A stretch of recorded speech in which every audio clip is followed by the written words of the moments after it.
Hello friends, कैसे हैं आप सब। आई होप आप सब बहुत अच्छे होंगे। और मैं हूँ पिंकी और पिंकी की दुनिया में आपका स्वागत है। तो कल हम लोगों ने बेबी का बर्थडे बनाया, आप लोगों को पता ही था। तो मैंने सोचा कि उसके बारे में थोड़ा सा डिस्कस कर लिया जाए कि बेबी का बर्थडे आप लोगों को कैसा लगा। एक्चुअली हम लोगों का कोई प्लान नहीं था बर्थडे बेबी का मनाने का, और थोड़ा सा बोलने में थोड़ा सा कठिनाई हो रहा है क्योंकि पूरा दिन बोलते बोलते बस निकल जाता है। तो हम लोगों ने बस ऐसे ही कोई प्लानिंग नहीं की थी, कुछ नहीं किया था, मतलब बस थोड़ा सा ऐसे ही इसकी नानी वगैरह आई थी यहीं भोपाल घूमने के लिए। जो प्रदीप मिश्रा जी हैं उनकी यहाँ पर शिव पुराण हुआ था, तो उसको देखने के लिए आई थी। तो वो लोग बोले कि हम लोग आ रहे हैं, तो वो लोग आ गए। फिर इतना अच्छे से हम लोगों ने सेलिब्रेट किया बर्थडे को कि बच्चों को भी अच्छा लगा। एक्चुअली हम लोगों ने, मेरे बेटे को एक्चुअली डायबिटीज़ है, आप लोगों को पता ही है। तो उस चक्कर में क्या हुआ कि हम लोगों ने इसी के बर्थडे पे तो सिर्फ हम लोगों ने आइसक्रीम खाया था, शुगर फ्री वाला। तो इस बार हमारा शुगर फ्री उसको खिलाने का कोई चांस नहीं था, क्योंकि मेरी इच्छा नहीं थी कि शुगर फ्री के बारे में अभी इतने ज़्यादा रिसर्च नहीं हुए हैं, तो इसलिए खिलाना भी ठीक नहीं है। तो हम लोगों ने सोचा कि नहीं मनाएंगे बेबी का बर्थडे, क्योंकि जब केक ही नहीं काटेंगे तो बर्थडे कैसे मनाएंगे। लेकिन फिर मम्मी वगैरह आ गए, तो फिर हम लोगों ने सोचा कि चलो मना लेते हैं बर्थडे। तो फिर डॉक्टर से बात की, तो वैसे एक दिन अगर 1 महीने का परहेज़ आप कर रहे हैं, एक दिन थोड़ा सा मीठा अगर आप खा लेंगे तो वैसे कोई प्रॉब्लम नहीं है, लेकिन फिर भी बॉडी को हार्म करने में ज़्यादा अच्छा नहीं है। तो फिर उसका भी मन हो गया, थोड़ा सा केक उसने खाया। और फिर उसके मौसा जी केक लेकर के आ गए और बहुत अच्छे अच्छे गिफ्ट मिले। ऐसा कभी सोचा नहीं था कि एकदम से इस तरीके से बर्थडे मनाएंगे और इस तरीके से हो जाएगा। तो बेबी को उसकी नानी साइकिल लेकर के आई थी, जैसे कि आप लोगों ने ब्लॉग में देख ही लिया। और उसकी चिंकू मासी उसके लिए चांदी का जो है कड़ा लेकर के आई थी, और फ्रॉक लेके आई थी। इसके बाद में बहुत सारी छोटी छोटी यहाँ बाल में लगाने के लिए जो बच्चों की आती है ना, चिटपिट वाली, वो लेकर के आई। इसके बाद डॉल वाली, डॉल्फिन वाली, टेडी बियर वाली, बहुत सारी डिज़ाइन की। और इसके बाद में उसके रिंकू, बिट्टू और नानी ने तीनों ने मिलके जो है उसको साइकिल गिफ्ट कर दी, और जिससे वो बहुत ज़्यादा खुश है। उसके पापा ने उसको पियानो गिफ्ट किया, और सारी चीज़ें मैं आप लोगों को दिखा दूँगी। वैसे तो आप लोगों ने देखी होगी, पापा ने उसको पियानो दिया उसके ने, और ईशू ने जो मिटाने वाले, डिलीट करने, लिखने के बाद मिटाने वाली जो जिसको क्या बोलते हैं, क्लिपबोर्ड आती है ना, वो दी उसको, स्लेट जिसको हिंदी में बोलते हैं। तो उसको सारे गिफ्ट बहुत अच्छे मिले, लेकिन मैंने उसको कोई गिफ्ट नहीं दिया। अभी उसको भूल गई है, लेकिन बोल रही थी कि यहीं पे बैठी हुई है, बोल रही थी कि पास में दूसरे रूम में बोल रही थी, मम्मा आप मुझे क्या गिफ्ट दोगे। लेकिन वो भूल गई, जब इतने सारे गिफ्ट मिले ना तो भूल गई। मैंने बोल दिया मैंने केक मंगवा लिया। फिर उसके पापा केक वगैरह लेके आ गए। उसके मौसा जी भी, वैसे हमारा प्लान था कि सिर्फ एक छोटा सा केक हम लोग कट करेंगे। फिर मौसा जी उसके बिना बताए चले गए, बोले मैं घूम के आता हूँ। और इसके बाद में फिर ये भी चले गए। ये तो केक लेने गए थे, लेकिन फिर उनका पता नहीं था कि वो केक लेने गए हैं क्या। फिर वो भी लेके आ गए, ये भी चलो हो गया है अभी सा। फिर उसकी फ्रेंड जो है पास में रहती सुख, बस उसको बुला लिया था, और किसी को नहीं बुलाया कॉलोनी में। मैंने बोला कि अगर किसी को बुलाना है तो फिर खाना वगैरह ऐसा कुछ इंतज़ाम हम लोगों ने किया नहीं था। गर्मी एक्चुअली बहुत ज़्यादा हो रही है, और जब भी हम वीडियो बनाते हैं तो फ़ैन हमको ऑफ़ करना पड़ता है, कम पे रखना पड़ता है, क्योंकि वीडियो बनाते हैं तो फिर बस ऐसी आवाज़ आती है आपको, भै भै करके, है ना। तो कैसा लगा आपको बर्थडे, ज़रूर सेलिब्रेट कीजिएगा अपने बच्चों का बर्थडे। हम लोग करना तो चाहते हैं, बहुत अच्छे से करते थे। पहले मैं ब्लॉग नहीं बनाती थी, लेकिन जब हम लोग मथुरा पटियाला रहते थे तो बहुत अच्छे से जो है बर्थडे उनका सेलिब्रेट करते थे। लेकिन अब यहाँ आ गए हैं। पहले ससुराल में भी मेरे में करते थे, घर घर के लोग करते थे, क्योंकि ये कभी रहते थे कभी नहीं रहते थे, ड्यूटी पर रहते थे मैक्सिमम टाइम में। एक फ़ौजी के बच्चे का बर्थडे तो बर्थडे ही है बस। और अब ये आए तो भगवान ने ऐसी बीमारी हम लोगों की ज़िंदगी में, हम लोगों की खुशियों का एक ग्रैंड तरीके का लगा दिया है कि बर्थडे, एनिवर्सरी, ये सब चीज़ें हम लोग नहीं मना पाते हैं। चलिए ठीक है, क्या कर सकते हैं, जो किस्मत में है उससे बढ़ के कुछ नहीं है। लेकिन बस कभी कभी थोड़ा सा दुख लगता है कि ज़िंदगी में कुछ ऐसा हो रहा है जिसकी हमें उम्मीद नहीं थी। हमने इतनी मेहनत अपनी, मतलब अपनी खुशियों को समेटने में मैंने इतनी मेहनत की थी, मतलब इन्होंने 15-17 साल अपनी नौकरी की।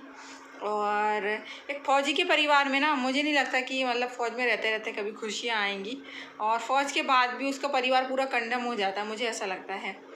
लेकिन देश की सेवा भी एक चीज़ है। लेकिन सब कुछ है, आज के ज़माने में कोई नहीं मानता है कि कोई फ़ौजी का फैमिली है कि क्या है, कोई रिस्पेक्ट नहीं देता है, कोई इतना सा वो नहीं है। बस एक दो फ़ौजी अगर कहीं शहीद हो गए हैं तो भारत माता की जय फलाना ठिकाना सब कुछ हो जाता है, लेकिन ऐसी कोई रिस्पेक्ट नहीं है, ऐसी कोई चीज़ नहीं है। मुझे नहीं लगता अभी तक तो हम लोगों को ऐसी कोई फैमिली नहीं मिली जो कि बहुत ज़्यादा हम लोगों को कहीं जैसे शॉपिंग मॉल में जाते हैं तो वहाँ डिफेंस वालों के लिए कुछ नहीं है। तो इस तरीके की चीज़ें हैं जो मुझे कहीं ना कहीं हार्म करती हैं, और कहीं ना कहीं मुझे ऐसा लगता है गुस्सा आता है कभी ना कभी, मतलब मैं अपने मन की बात आप लोगों से बोल देती हूँ।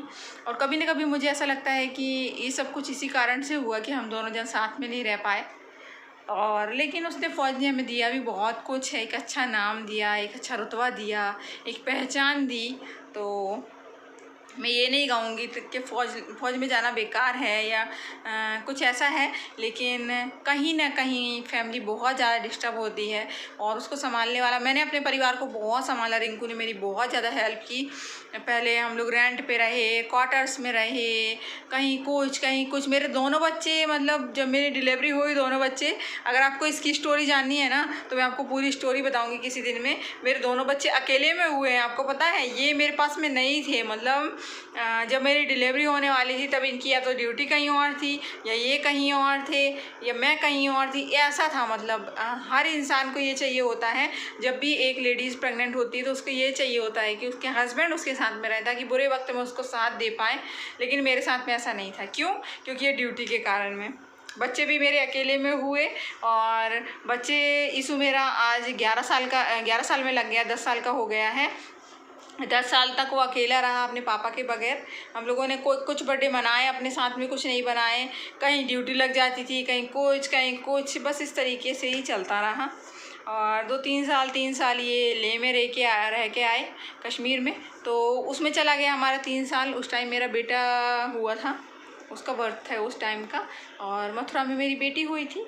अगर इसके बारे में आपको पूरी जानकारी चाहिए या पूरा जानना चाहते हैं, आपको इंटरेस्ट लग रहा है, तो ज़रूर कमेंट करके बताइएगा। और मेरे दोनों बच्चे खुश रहें, बस इतना आशीर्वाद आप दीजिएगा कि दोनों बच्चे खुश रहें। और बहुत सारे गिफ्ट मिल गए बेबी को, अब काउंट कर करके रख रहे हैं दोनों बहन भाई कि किसको कितने गिफ्ट मिले हैं। और बेबी को इतना गिफ्ट मिल गया, मुझे मेरे बर्थडे पे आपने किसी को नहीं बुलाया था, फिर भी उसकी बिट्टू मौसी ने वो जो वॉच आती है ना, अलार्म वॉच, एक बहुत अच्छी स्टेनलेस स्टील की है, मैं आपको दिखाऊंगी, बहुत ही प्यारी और सुंदर है देखने में, वो दिया था उसकी बिट्टू मासी ने।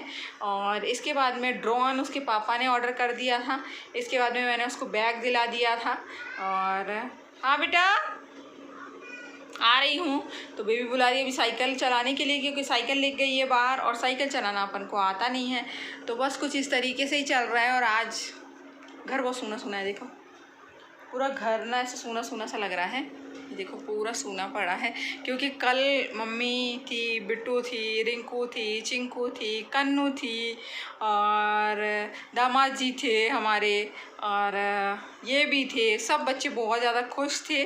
लेकिन वो लोग जल्दी जल्दी चले गए क्योंकि रिंकू का थोड़ा सा ट्रीटमेंट करवाना था, वो चली गई, उसकी ड्यूटी भी थी। और इसके बाद में ये लोग भी, मम्मी वगैरह भी, मैंने कढ़ी और रोटी बनाया था, आप लोगों ने देखा था। फिर खाना वाना खा के वो लोग भी जल्दी निकल गए क्योंकि धूप का टाइम हो गया था, और वो लोग बाइक से ही आए थे, तो फिर बस वो लोग जल्दी जल्दी चले गए। फिर मैंने रोका भी नहीं, और क्योंकि रिंकू 3 दिन की छुट्टी लेके आई थी, जिस दिन आई थी उस दिन, फिर दूसरे दिन रुके, बर्थडे वाले दिन आज चले गए। और 3 दिन की छुट्टी उसकी हो गई है, तो इससे ज़्यादा छुट्टी उसको नहीं मिलती है। तो इसलिए मैंने बोला ठीक है, अच्छा लगा इतने दिन के लिए ही आ गए। और बस जब भी हमें अकेलापन महसूस हुआ है ना, तो मेरी फैमिली ने मुझे बहुत ज़्यादा सपोर्ट किया है। और अगर मुझे कोई फ़ौजी फैमिली देख रही है ना, कोई आर्मी वाला पर्सन देख रहा है, तो ज़रूर कमेंट करके बताइएगा कि आप लोगों की ज़िंदगी में भी क्या मेरी तरह हुआ है। तो अगर हुआ है तो ज़रूर कमेंट कीजिएगा। मैं अपनी लाइफ शेयर करना चाहती हूँ आप लोगों के साथ, लेकिन क्या करूँ, टाइम ही नहीं मिलता है। 9 से 5 कॉलेज में, हॉस्पिटल में निकल जाता है पूरा, और अब यहाँ। तो अभी मेरी कुछ दिन की छुट्टियाँ हैं, और ऑनलाइन में अपना जो है मतलब ऑनलाइन डिस्कशन भी करती हूँ मैं, ऑनलाइन पेशेंट भी आजकल देखने लगी हूँ। तो अभी मैंने अपना क्लिनिक तो सेटअप नहीं किया, लेकिन बहुत जल्द करने वाली हूँ, क्लिनिक अपना सेटअप कर दूँगी मैं। और ऑनलाइन अगर आपको कंसल्ट करना है तो मैं अपना नंबर आपको यहाँ पे डिस्क्रिप्शन में दे दूँगी, या आपको स्क्रीन पे दिख जाएगा, तो आप मेरे को ऑनलाइन भी जो है कॉल करके पूछ सकते हैं। तो चलिए अभी रोकती हूँ अपनी वीडियो को। अच्छा लगा हो तो लाइक करना, शेयर करना, सब्सक्राइब करना। मेरे चैनल को बहुत ज़्यादा थक चुकी हूँ, आंखों के नीचे देखिए कैसा लग रहा है, तो चलिए रोकती हूँ अपने वीडियो को। Bye bye, take care, good night.